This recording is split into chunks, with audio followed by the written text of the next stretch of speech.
Русское общественное движение «Возрождение. Золотой век» представляет статью академика Николая Викторовича Левашова к вопросу о духовности. После распада Советского Союза, в котором царствовал вульгарный материализм, возрождающаяся русская христианская церковь объявила себя носительницей духовности и стала интенсивно насаждать через все средства массовой информации мнение, что спасение нации в духовности, а она является ее носителем.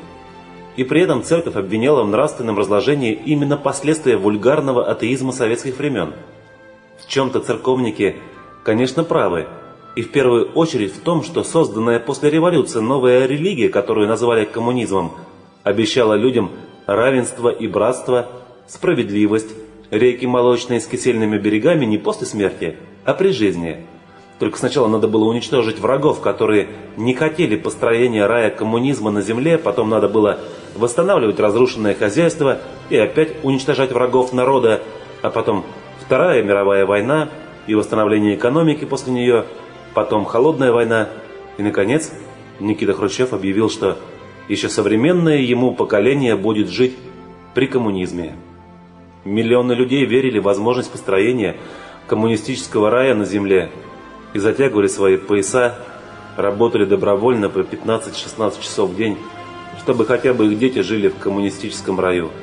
А потом, чтобы дети детей, потом дети детей детей, и наступил момент, когда большинство поняло, что они гнались за морковкой, которую перед ним повесили на удочке в полном соответствии с притчей о Хадже на Средине, который заставлял двигаться своего осла в нужном направлении, повесив перед его носом морковку на удилище.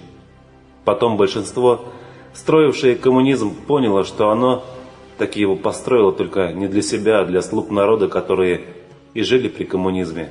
Массовое пробуждение произошло после того, как в 1987 и 1989 годах были уничтожены генераторы, воздействовавшие на психику масс, заставляя людей делать то, что выгодно кукловодам. Массы пробудились и потеряли веру в хорошее и справедливость. И это вполне естественно и понятно. Вот только кукловоды, стоящие за коммунистическим раем на земле и христианским раем на небе, одни и те же. Социальные паразиты. По поводу духовности, о которой говорят церковники, необходимо провести некоторые пояснения. Начну с того, что до 1917 года правоверное христианство, ибо таким было его название, долгое время без малого 1000 лет, доминировало на европейских землях руссов. И в силу этого уже многие поколения рождались и умирали в лоне христианской церкви. Человек рождался, его несли крестить церковь. С первых лет своей жизни человек находился под тотальным контролем церкви. Все праздники были христианскими, воскресные службы, церковно-приходские школы, закон Божий в гимназиях и высших учебных заведениях. Короче, христианство было государственной религией Российской империи. Почти 30 поколений подряд русы насыщались духовностью христианства, и почти за 1000 лет христианства на Руси эта духовность должна была оказаться на очень высоком уровне. И что же произошло в 1917 году и в последующие после революции годы? Высокодуховные, в кавычках, люди убивали друг друга миллионами, вырезали людей под корень вплоть до младенцев только за то, что они принадлежали к другим социальным классам и слоям населения. Не потому, что эти люди сделали что-то плохое, а только потому, что принадлежали к классам, которые кто-то объявил подлежащими уничтожению.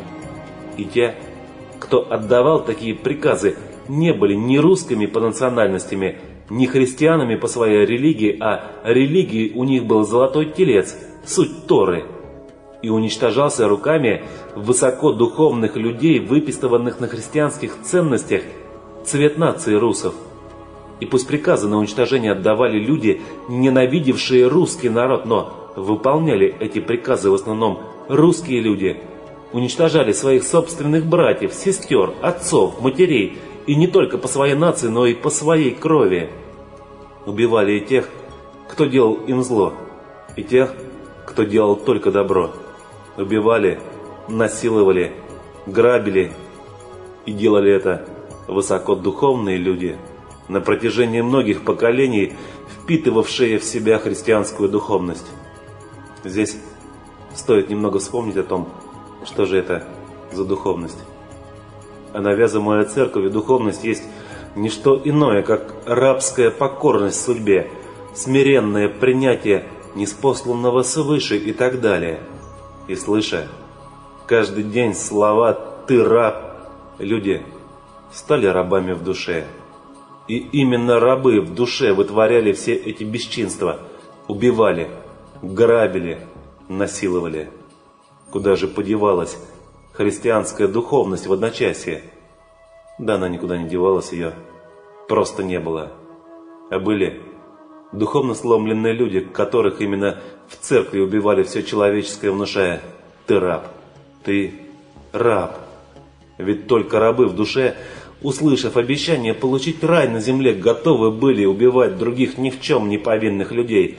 Главное, чтобы заслужить себе место в этом земном раю для себя самого и своих потомков. И убивали ради этого других, в том числе и тех, кто сделал их рабами в душе, священников. Ведь священники обещали райскую жизнь после смерти, а большевики при жизни. Появилась новая, только более желанная приманка, и забыли рабские души о своей высокой духовности. А ведь подобное никогда не случилось бы, если бы наши предки сохранили ведическое мировоззрение, согласно которому человек свободен.